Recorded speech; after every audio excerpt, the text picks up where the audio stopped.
महिलाओं से उनके अधिकार छीनकर ये लोग मेजें थपथपा रहे थे।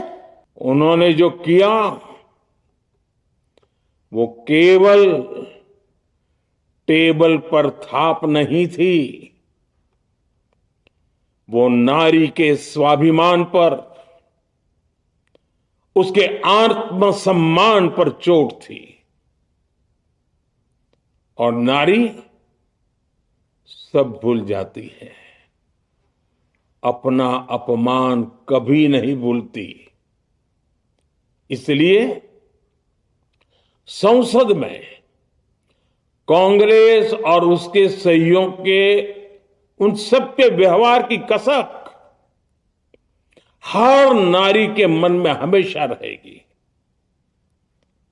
देश की नारी जब भी अपने क्षेत्र में इन नेताओं को देखेगी तो वो याद करेगी कि इन्हीं लोगों ने संसद में महिला आरक्षण को रोकने का जश्न मनाया था, खुशियां मनाई थी।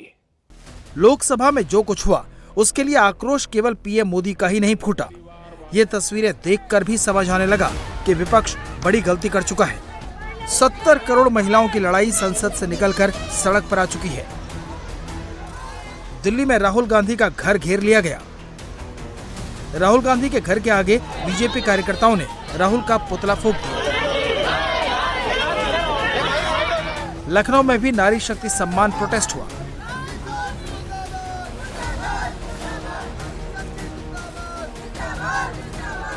मुंबई में बीजेपी के प्रोटेस्ट में मुस्लिम समाज की महिलाओं ने भी हिस्सा लिया। बीजेपी ने कर्नाटक में भी प्रोटेस्ट किया।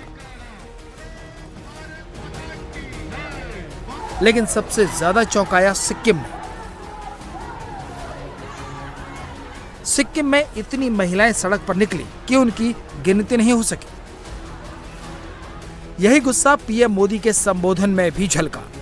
संसद में नारी शक्ति वंदन संशोधन का जिन दलों ने विरोध किया है, उनसे मैं दो टूक कहूंगा। ये लोग नारी शक्ति को फॉर ग्रांटेड ले रहे हैं। वो ये भूल रहे हैं कि 21वीं सदी की नारी देश की हर घटना पर नजर रख रही है। वो उनकी मंशा भांप रही है और सच्चाई भी भली भांति जान चुकी है। इसलिए महिला आरक्षण विरोध करके जो पाप विपक्ष ने किया है,